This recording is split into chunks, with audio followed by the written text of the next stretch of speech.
Hello everyone. हमारा lesson third का topic का नेम है कॉन्स्टेंट्स। वेरी इंपॉर्टेंट, बट मैं टू बी वेरी ऑनेस्ट ही ना जनरल यूज के अंदर बहुत ज़्यादा आपकी अंडरस्टैंडिंग बहुत क्लियर होनी चाहिए इसके लिए। But to be very honest इनको हम रियल टाइम्स के अंदर आपको बहुत ही कम मौका मिलेगा कि आप कभी कॉन्स्टेंट्स लगा सकें, क्योंकि कॉन्स्टेंट्स हमेशा टेबल को बनाते वक्त लगाते हैं। कॉन्स्टेंट्स होते क्या हैं, हम इस बारे में बात करेंगे, कितने प्रकार के होते हैं, हर चीज़ के बारे में बात करेंगे। बट कॉन्स्टेंट्स बेसिकली क्या है कि हम ना, हमारे पास कुछ रूल्स एंड रिस्ट्रिक्शंस होते हैं। ठीक है, आप डेटा एंट्री कर रहे हैं, आप सोचिए कि आप एज को 365 डाल दे रहे हैं, मैनुअल एरर, किसी से भी गलती हो सकती है, राइट।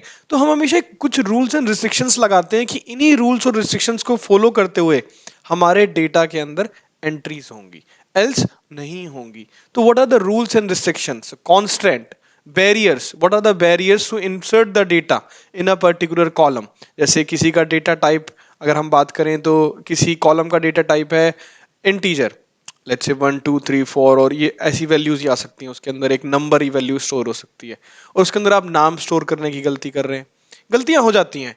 तो इन मिस्टेक्स को अवॉइड करने के लिए हमने कुछ रूल्स बनाए हैं जिसे हम बोलते हैं कांस्टेंट। और ये इंपॉर्टेंट क्यों होते हैं, क्योंकि देखिए कॉन्स्टेंट्स अगर हमारे पास अगर एक अच्छा डेटाबेस है, उसके अंदर अगर अच्छी टेबल के अंदर एक कॉन्स्टेंट्स लगे रहेंगे, तो it ensure the consistency and integrity of the data. Integrity क्या होता है कि ऑथेंटिक है हमारा डेटा।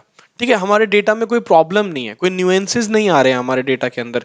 तो उन चीज़ों को इंश्योर करता है ये कि दो टेबल के बीच में रिलेशनशिप्स हैं तो वो किस बेसिस पे हैं, दोनों टेबल के बीच में क्या कॉमन कॉलम्स हैं, ये बहुत सारी चीजें हम हर एक के बारे में पढ़ेंगे। ठीक है, तो basically SQL constants are nothing but the rules and restrictions applied on a column to enter the data as they ensure the consistency, integrity of the database. Very simple.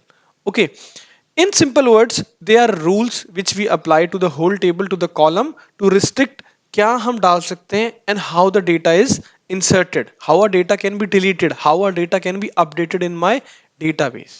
Okay, so we are checking some conditions, हम उन्हीं conditions को मद्देनजर रखते हुए अपने डेटे को insert करेंगे। अगर वो मीट होती हैं, very good, SQL will allow you to insert the data. But अगर वो मीट नहीं होती हैं तो हम उनको, उन कॉन्स्टेंट्स को मीट नहीं करती हैं हमारी इंसर्टिंग वैल्यूज, तो हम उनको कभी भी अपने डेटाबेस के अंदर एंटर होने नहीं देंगे।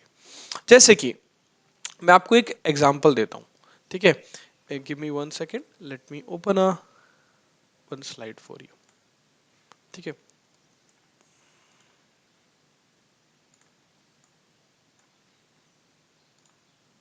देखिए ये फॉर्म ना आपने कभी ना कभी अपनी लाइफ में जरूर भेजा होगा, जरूर बेसिकली कोई पेपर का, एग्जामिनेशन का रजिस्ट्रेशन करते वक्त हमेशा हम ना ये फॉर्म्स को भरते हैं। अगर आप इस सर मेरे लेफ्ट साइड देखें, ये रजिस्ट्रेशन पेज, आपने ये कहीं ना कहीं कभी अपनी ईमेल आईडी बनाते हुए, कभी अपनी किसी चीज़ का लॉगिन और पोर्टल्स को एक्सेस करते हुए ये देखा होगा कि जहाँ पे आपको अपनी बेसिक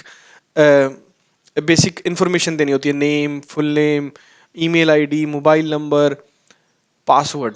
ठीक है, तो आपको याद है कि कभी जब भी आप ईमेल आईडी देते हैं या फिर आप कभी नई ईमेल आईडी बनाने को देते हैं, जैसे मेरी एक ईमेल आईडी है tarun.sachdeva799@gmail.com।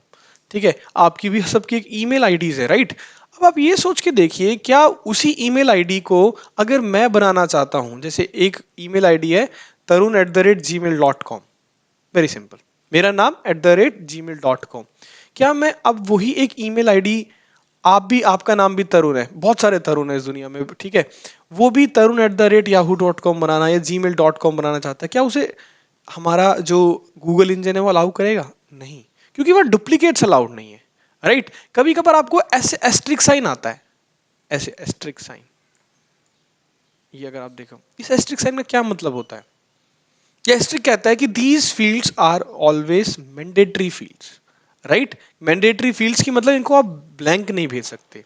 ये जो चीजें हैं ये क्या है, ये कॉन्स्टेंट्स लगा रखी है हमारे डेटाबेस के ऊपर पीछे सीक्वल इंजन ने। ठीक है, कि हम इसमें नॉट नल वैल्यूज को असाइन नहीं करेंगे, कि कहीं जगह हम डुप्लीकेट्स नहीं करेंगे। ठीक है, कई बार आपको आता है ना कि पासवर्ड के अंदर आप अपना नाम नहीं डाल सकते, पासवर्ड लेंथ कितनी होनी चाहिए, ये सब मिनिमम लेंथ, मिनिमम मतलब these all are nothing but rules and restrictions, these are nothing but your constants who are applied at the back end in your database. We will only accept the value, will not accept any mobile number to be duplicated, will not accept any mobile number to be left blank. हम किसी भी mobile number को blank left नहीं छोड़ सकते किसी भी form के अंदर। हम कोई भी हमें हमेशा अपनी ईमेल आईडी भरनी ही भरनी पड़ेगी। पासवर्ड की लेंथ 8 कैरेक्टर्स की होनी चाहिए और उसमें कुछ स्पेशल कैरेक्टर्स होने चाहिए। ये क्या है? Nothing but your constants. Okay, अब इनको हम डिफाइन कैसे करते हैं एसक्यूएल के अंदर, ये हम देखेंगे, और कितने टाइप के होते हैं। Let me erase all drawing, go back to my first slide. ठीक है, तो इन चीजों के बारे में आप पढ़ सकते हैं। ठीक है, डेफिनेटली ये स्लाइड भी वही बता रहा है जो मैंने आपको अभी बताया। So they are nothing but your logical checks, nothing else. Okay, in short, if I have to conclude in a one word, they are nothing but my logical checks which are always applied at the back end to make sure मेरी data की, अब जब आप password length 8 से ज्यादा नहीं डाल सकते, आपने एक्सटेंडेड लेंथ डिफाइन कर दिया, आपने एक्सटेंडेड, अब सोचिए दो जीमेल, एक ही इंसान की दो जीमेल बन जाए, मेरी भी तरुण@gmail.com है, और एक मेरे फ्रेंड है तरुण शर्मा, मेरा नाम तरुण सचदेवा है, उनकी भी तरुण@gmail.com या gmail.com है। तो अब सोचिए कि इसमें कितनी प्रॉब्लम आ जाएगी, दो ही एक ईमेल आईडी दो बंदों को असाइन हो गई, तो डेटा कंसिस्टेंसी और डेटा की इंटीग्रिटी खराब हो गई ना। ठीक है, is it, this is not possible. तो to make sure that we have a consistent data, the integrity, the authentic of the data is very good. Okay, हम उन पे कॉन्स्टेंट्स लगा देते हैं, हम उन पे एक लॉजिकल चेक्स लगा देते हैं। ठीक है, so I hope what is constant is clear, nothing but a rules and restrictions applied on a column before we enter any data to make sure our data consistency and integrity of the database stays intact. Okay, अब अगर मैं अपनी next slide पे चलते हैं। okay.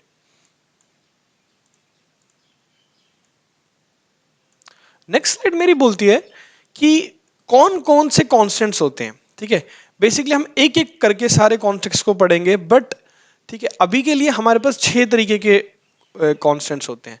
Not null, foreign की, check, default, primary की and unique. Okay, एक एक करके हम अपने नेक्स्ट वीडियोस के अंदर हम एक एक को उठाएंगे और हम उनके बारे में ब्रीफ पढ़ेंगे। बट बेसिकली नॉट नल क्या है कि any value we in any column or in any record will not accept any null values, this is not null. Foreign की क्या है, अगर आपको याद हो तो हमने डिपेंडेंसी पढ़ी थी।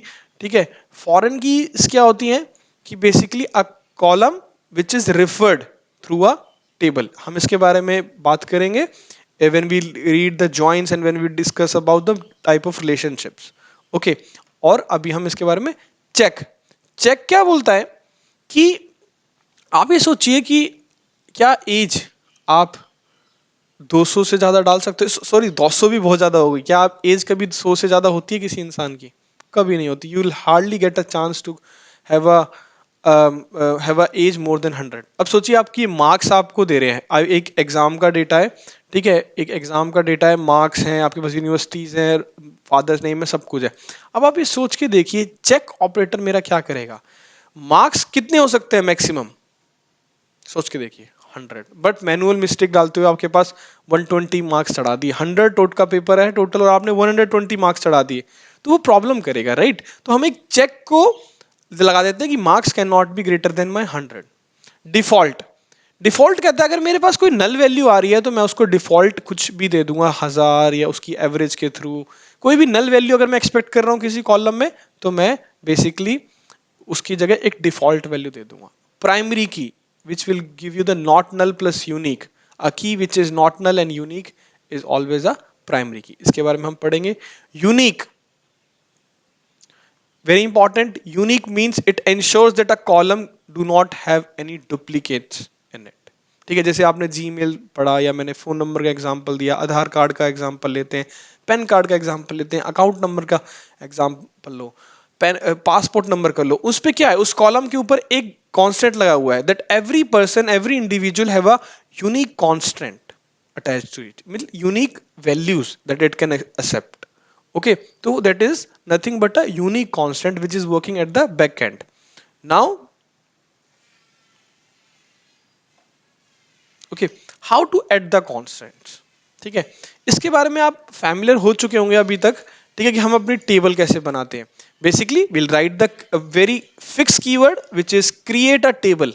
जैसे ही मैंने बोला create a table and then followed by a table name, which table name आप अपनी मर्जी से कुछ भी रख सकते हैं। ठीक है, एम्प्लॉय आईडी, आपने एम्प्लॉय आईडी बनाया, उसका डेटा मतलब आपने बेसिकली कॉलम नेम लिखा कि टेबल में एम्प्लॉयज टेबल के अंदर पहला कॉलम होगा मेरा एम्प्लॉय आईडी। उसके बाद डेटा टाइप क्या होगा कि what are the values that it can hold. हम पढ़ चुके हैं डेटा टाइप्स के बारे में, तो हम बोलेंगे इंट टीजर वैल्यू दैट, क्योंकि एम्प्लॉय आईडी कितनी होती है 1 2 3 4 5, right. You can not expect कि स्ट्रिंग वैल्यूज आपका एम्प्लॉय आईडी आ जाए एबीसी। कभी एम्प्लॉय आईडी किसी की एबीसी नहीं हो सकती ना, तो we always accept the integer values. इसकी एम्प्लॉय आईडी प्राइमरी की होना चाहिए, मतलब जैसे ही हमने डेटा टाइप किया उसके बाद हम लिख देते हैं कि हम इसका कांस्टेंट कौन सा लगाना चाहते हैं। ठीक है, तो guys don't worry, just getting you familiar with what is constant, what is why it is necessary, आप रियल टाइम में इन कांस्टेंट्स को कैसे देखते हैं, प्लस प्लस इसका सिंटेक्स क्या है। ठीक है, हम इसके बारे में अपनी लेट्स कोड सेशन के अंदर देखेंगे and will discuss about each and every thing in a very detail manner with, I would say not one, with couple of or three examples as well, real time examples I would say. Okay, then first name, the data type you want to assign, again similarly, and the constant you want to assign. See, this is constant, not null. Second name के अंदर null आता है, अगर आप कुछ value insert नहीं करना चाहते, आप डिफॉल्ट जो मेरी डेटा की है, स्टूडेंट का डेटा बना रहे हो, उस स्टूडेंट के डेटा में मैं ये बोल सकता हूं कि मैं age should be 18 to 40, right, कि कोई भी स्टूडेंट 18 से बड़ा होना चाहिए और 40 से छोटा होना चाहिए। तो मैं उस एज कॉलम के ऊपर एक चेक लगा दे रहा हूं कि that it should not accept any values below 18 and maximum 40। बोलते हैं ना कई बार कि मैक्सिमम लिमिट पढ़ने की कितनी है।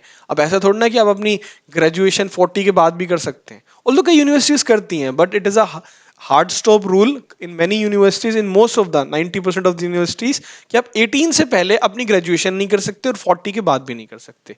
तो the only tenure that you get is, the only window you get is 18 to 40, और हम सब 18 to 40 में तो कर ही लेते हैं 99% लोग।